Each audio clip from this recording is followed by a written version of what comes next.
आप सभी का स्वागत है अपने चैनल खुराई जीएमएस कोचिंग में। आज हम आपके लिए अर्धवार्षिक परीक्षा 2024-25 का यहाँ पर सेट ए लेकर आ चुके हैं। तो कक्षा 9 विषय गणित का पूर्णांक आपका 70 अंक का रहेगा। तो सबसे पहले आपके ऑब्जेक्टिव क्वेश्चन रहेंगे क्वेश्चन नंबर 1 से 10 तक। तो पहला क्वेश्चन लिखा है 723/100 का दशमलव रूप लिखिए। तो अर्थात 100 का अगर भाग दे तो 7 दशमलव हो जाता है। तो यहाँ पर 7.23 इसका राइट आंसर हो जाएगा। इसके बाद दूसरा क्वेश्चन देखेंगे 7x की घात 2 माइनस 3x प्लस 7 बहुपद की घात है। सबसे बड़ी घात 2 है तो इसका राइट आंसर हो जाएगा 2। ठीक है, यानी सी इसका राइट है।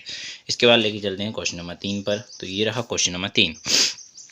क्वेश्चन नंबर 3 में पूछा गया है बिंदु 5,7 की बाय अक्ष से दूरी होगी। तो पहला एक्स अक्ष होता है, दूसरा बाय होता है।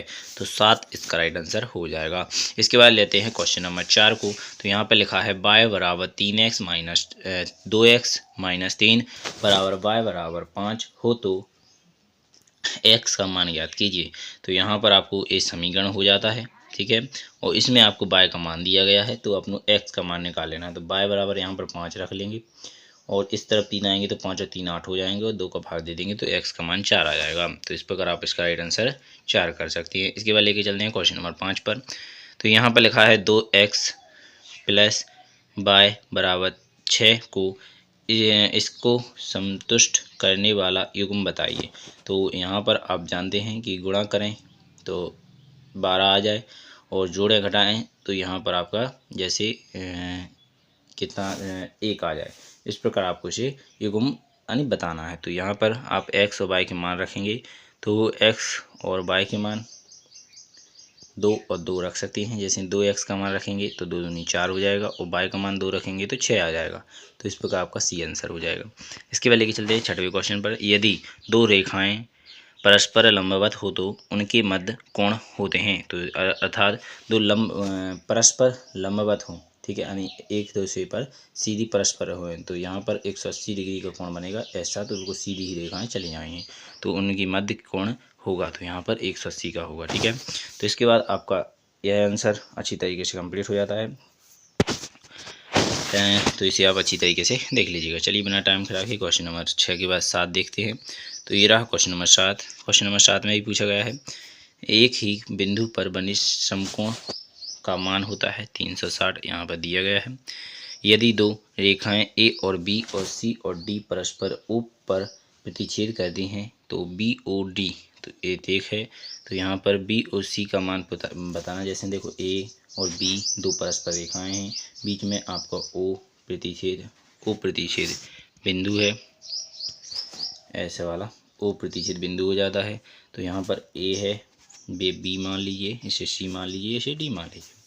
तो यहाँ पर बी ओ डी, तो बी ओ डी इसका मान अगर 63 है तो यहाँ पर पूछा गया है बी ओ सी अर्थात इसका मान पूछा गया है। आप जानते हैं एक ही रेखा के एक ही ओर बने कोणों का योग 180 होता है। तो 180 में से 163 घटा दिया जाएगा तो यहाँ 117 इसका राइट आंसर हो जाएगा। तो 117 बी नंबर पर है तो आपका राइट आंसर हो जाता है। क्वेश्चन नंबर 9 देखेंगे। क्वेश्चन नंबर 9 में पूछा गया है एक समबाहु त्रिभुज की परिमाप 12 सेमी है, इसका क्षेत्रफल बताना है। समबाहु त्रिभुज का परिमाप, तो यहाँ पर आप समबाहु त्रिभुज है तो 1 3 हो जाएगी, ऊपर वाली रेखा ऐसी और ये वाली 4 हो जाएगी और ये वाला ऐसा त्रिभुज होता है 1 5 हो जाएगी। तो इसका क्षेत्रफल पूछा जाएगा। तो आप लंबाई गुणा 1/2 लंबाई गुणा चौड़ाई भी कर सकते हैं, ऊंचाई गुणा लंबाई ऐसे होता है तो 4 कर सकते हैं। 2 से 4 को काट दिया जाएगा, 3 दूनी 6 इसका राइट आंसर। क्षेत्रफल ज्ञात करना है तो इस प्रकार आप इसके कर सकते हैं अर्थात, या फिर आप तीनों का वो सूत्र लगा सकते हैं हीरोन का सूत्र, तो उससे भी कर सकते हैं। जैसे इनको अगर आप जोड़ेंगे तो एस का मान आपका 5 और 3 8, 8 और 4 12 यानी 6 आ जाएगा। इसके बाद 6 आपका हीरोन का वो सूत्र हो जाता है। इसके बाद आप 6 में से 3 जाएंगे तो 1 आ जाएगा। 6 पहले लिखेंगे, फिर 1 6 में से 3 बचे, फिर 6 में से 5 गए 1 बचा, फिर 6 में से 4 जाएंगे तो यहाँ पर 2 बचेगा। इन सभी के गुणा करेंगे और 1/√के अंदर होगा। ठीक है, तो 6 और 3 तो यहाँ पर 2 और 2 का 1 बाहर आ जाएगा, 3 और 3 1 3 आ जाएगा, 3 दूनी 6। तो इसका भी क्षेत्रफल आपका 36 6 ही आता है। तो इसे अब इसका क्षेत्रफल आप यहाँ पर देख लीजिएगा अपने हिसाब से। मुझे थोड़ा परिमाप बताया है 12, क्षेत्रफल ज्ञात करा है, परिमाप है 12। तो यहाँ पर ए वाली रेखा आपकी 10 5 हो जाएगी, ये वाली 7 लगभग ऐसी होगी, ठीक है। तो इसकी अब करेंगे 5 7 35 आ जाएगा इसका 35, और फिर 2 का भाग देना पड़ेगा। 35 में 3 7 17 एकम 17.35। थोड़ा डाउट है, आप अपने हिसाब से कर लीजिएगा, ठीक है, नहीं आ रहा है समझ में। तो यहाँ पर आपका परिसर बताना है। परिसर का मतलब होता है सबसे बड़ी और सबसे छोटी में अंतर। सबसे बड़ी 25 है, सबसे छोटी 3 है, तो 25 में से 3 चले जाएंगे, तो यहाँ पर 22 इसका राइट आंसर आ जाएगा। चलिए बिना टाइम खराब किए क्वेश्चन नंबर 11 देखते हैं। रिक्त स्थानों की पूर्ति करनी है, ठीक है। तो ये रहा है रिक्त स्थानों की पूर्ति, देख लीजिएगा। पहला क्वेश्चन पूछा गया है, यदि परिमाप संख्या का हर 2m गुणा 5n के रूप में नहीं है तो वह तो इसे आप यहाँ पर होती है, तो इसका देख लीजिएगा, राइट पेपर है आपका। यदि कोई धन पूर्णांक पूर्ण वर्ग संख्या नहीं है तो उस धन पूर्णांक का वर्गमूल सदैव एक पूर्ण वर्ग होता है, पूर्ण वर्ण नहीं होता, ठीक है। तो यहाँ पर सदैव नहीं होता है, ठीक है। इसके बाद तो क्वेश्चन नंबर 3 देखेंगे। x-1 पर बहुपद 5x - 4x² + 3 का मान 4 कितना होता है, तो 4 होता है, ठीक है। तो इसका भी ऊपर दिया गया है, आप इसे अपने हिसाब से देख सकते हैं, ठीक है। ऐसे एक मान लेंगे x का मान, तो यहाँ पर आपका ये आ जाएगा, ठीक है। x बराबर 1 रखा तो इस प्रकार 4 आ जाएगा। इसके बाद क्वेश्चन नंबर 14 देखेंगे। तो यहाँ पर ये बहुपद है, इसके शून्य ज्ञात करना है। तो एक वे प्लस में एक वे माइनस में, तो ये आपकी आ जाएंगी 5/2 5/2 माइनस प्लस दोनों में, ठीक है। इसके बाद मूल बिंदु के निर्देशांक बताइएगा। तो मूल बिंदु के निर्देशांक 0 0 होते हैं, तो यहाँ पर आप 0 0 कर लीजिएगा। इसके बाद रहेंगे, यदि 5 7 और 9 x का मान समांतर 9 है तो x का मान ज्ञात करना है। तो यहाँ पर 9 की जगह x का मान ज्ञात करेंगे, तो यहाँ पर 5 हो जाएगा और 7 इन सबको जोड़ दिया जाएगा 9 को, तो आपका यहाँ पर 21 हो जाएगा और प्लस x हो जाएगा, बराबर में 9 हो जाएगा, ठीक है। 4 संख्या है तो 9 चौको यहाँ पर आप 36 कर सकती हैं, तो 36 हो जाएगा। 21 में से 36 को घटा दिया जाएगा, तो यहाँ पर आपके 15 बचेंगे, तो x का मान 15 हो जाएगा, तो यहाँ पर 15 लिख लीजिएगा। इसके बाद लेके चलते हैं क्वेश्चन नंबर अगले पर। तो यहाँ पर दिया गया है आपका, किसी त्रिभुज की भुजाएं ABC हैं जब उसका अर्ध परिमाप S बराबर क्षेत्रफल। तो यहाँ पर क्षेत्रफल तो यहाँ सब सूत्र बताना है।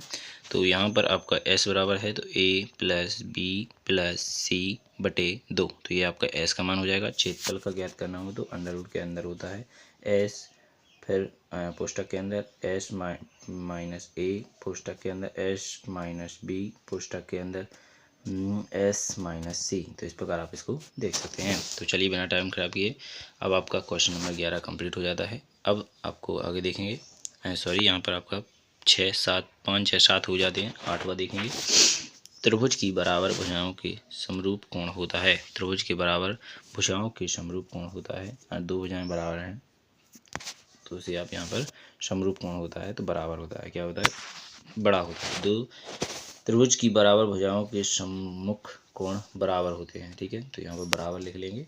इसके बाद 9वां क्वेश्चन देखेंगे। समीकरण 4x - y - 3 बराबर 0 में x बराबर x का मान -1 रखने पर y का मान क्या हो जाएगा।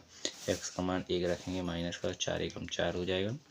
3 उस तरफ गया, प्लस का हो गया, जागना 4 भी उस तरफ गया, प्लस का हो गया, तो 4 और 3 7 हो जाएगा। 7 माइनस का है तो ये इस तरफ प्लस का है, तो माइनस के 7 आ जाएंगे। चलिए इसके बाद रहेगा 10वां क्वेश्चन। 2 चरों वाले रैखिक समीकरण के अपरिमेय रूप में अनेक होते हैं, इस प्रकार आप देखेंगे। इसके बाद निम्न प्रश्नों के उत्तर सत्य असत्य में दीजिए, प्रत्येक 1 अंक, ठीक है। तो यहाँ पर सत्य असत्य देना है। अपरिमेय संख्याओं का p/q के रूप में नहीं लिखा जा सकता, बिल्कुल लिखा जाता है। अपरिमेय संख्याओं को नहीं लिखा जाता, बिल्कुल सही है, पहला सही है। 2 पदों वाले बहुपद को द्विपदी कहा जाता है, सही है। खंड आलेख को क्षैतिज एवं ऊर्ध्वाधर दोनों प्रकार से बनाया जा सकता है। खंड आलेख को बिल्कुल सही है। एक त्रिभुज का आधार 14 सेमी और ऊंचाई 10 सेमी है तो त्रिभुज का क्षेत्रफल 60 वर्ग सेमी होता है। बिल्कुल सही है। 5वां क्वेश्चन देखेंगे। किसी त्रिभुज की दो भुजाएं कोण त्रिभुज तीसरी भुजा से बड़ा होता है। सही बात है। इसके बाद रहेगा 5वें का 6वां क्वेश्चन। 2x - 5y = 7 का केवल एक ही हल है। केवल एक ही हल है, तो यहाँ पर आप इसे देख लीजिएगा, ये गलत है आपका। इसके बाद क्वेश्चन नंबर 7 देखेंगे। 7वें क्वेश्चन का बिंदु 2 - 5 में भुजा आपका 5 है, कोटि आपका 2 है, तो ये आपका गलत हो जाएगा। आपका यहाँ पर 2 कोटि है और भुज 5 आपका कोटि है, 2 आपका भुज है, तो इस प्रकार आप इसे देख लीजिएगा। इसके बाद क्वेश्चन नंबर 13 देखेंगे। क्वेश्चन नंबर 13 में पूछा गया है 3 और 4 के बीच की 6 परिमेय संख्याएं बताइए। 3 और 4 के बीच में, तो यहाँ पर आपको 6 पूछा गया है। 7 का गुणा करेंगे तो 7 × 21 हो जाएगा, तो 21 ऊपर 28 हो जाएगा और नीचे आपके 7 ही 7 रह जाएंगे। तो इनके बीच में जितनी संख्या है, जैसे 21, 22, 23, 24, 28 तक की पूरी संख्या लिख लीजिएगा। ये क्वेश्चन नंबर 3 कंप्लीट हो जाएगा। 14 क्वेश्चन देखेंगे। यहाँ पर हर का परिमीकरण करना है, अर्थात नीचे वाली संख्या को ऊपर 2 बार लिख देना है। जैसे 1/2 + √3 गुणा 2 - √3 बटे 2 - √3, तो ऊपर गुणा कर लेंगे, नीचे का नीचे गुणा कर लेंगे, तो इस प्रकार से हल कर लीजिएगा 14वां क्वेश्चन। इसके बाद रहेगा 15वां क्वेश्चन। यहाँ पर आप जानते हैं 125 का 5 की घात 3 होता है। 1/3 घात चढ़ी थी, 3 से 3 कट गया, आंसर आ गया 5। 16 था, 3/4 था, 16 2 की घात 4 होता है, 4 से 4 कट गया, आंसर ऊपर आ गया 3 घात, 2 की घात 3 अर्थात 8 इसका आंसर आ गया। ठीक है, इस प्रकार 15वें क्वेश्चन कंप्लीट हो जाता है। अब देखेंगे 16वां क्वेश्चन। ठीक है, 16वें क्वेश्चन में पूछा गया है AB = BD है तो सिद्ध कीजिए कि AB = CD, AB = CD। ठीक है, AC = BC था, तो यहाँ पर सिद्ध करना है, तो इस प्रकार आप इसे अपने हिसाब से यहाँ पर कर लीजिएगा। 16वें के बाद आता है 17वां क्वेश्चन। तो 17वें क्वेश्चन में भी आपसे पूछा गया है, तो यहाँ पर त्रिभुज दिया गया है, यहाँ पर आपको 70 इसका मान दिया गया है, तो आपको किसका पूछा गया है, BOE और BOE। तो B कहाँ है, यहाँ पर A है, BOE, तो BOE और तो BEO क्या हो जाएगा, यहाँ पर BOE प्रतिवर्ती बताना है। BOE का प्रतिवर्ती, यानी ये पूरा इतना छोड़कर इतना पूरा बताना है। ठीक है, तो यहाँ पर 70 है, 70 360 होता है पूरा, 70 को छोड़ दिया जाएगा तो 290 इसका राइट आंसर आ जाएगा। ठीक है, तो ये आपका 290 हो जाता है इसका। इसके बाद COE कहाँ हो जाएगा, COE ये यहाँ पर हो जाएगा, तो यहाँ पर 70 हो जाता है, तो इसका आप यहाँ पर देख सकते हैं, ये 70 है और दिया है यहाँ पर BOD। B कहाँ है, BA है, OJ है और DJ, यानी ये वाला कोण कितना है यहाँ पर, तो ये वाला कोण हो जाता है आपका 40, तो ये वाला भी कोण कितना हो जाएगा 40 ये हो जाता है, 75 ये हो जाता है, तो ऊपर के तीनों कोणों का योग होता है 180, तो 180 40 और 70 हो जाता है, तो 110 हो जाता है, 170 बचा, तो यहाँ पर इसका क्या मान हो जाएगा 70। ठीक है, इस प्रकार आप इनको कंप्लीट कर सकते हैं। आशा करूँगा आपको यहाँ पर समझ में आ गया होगा।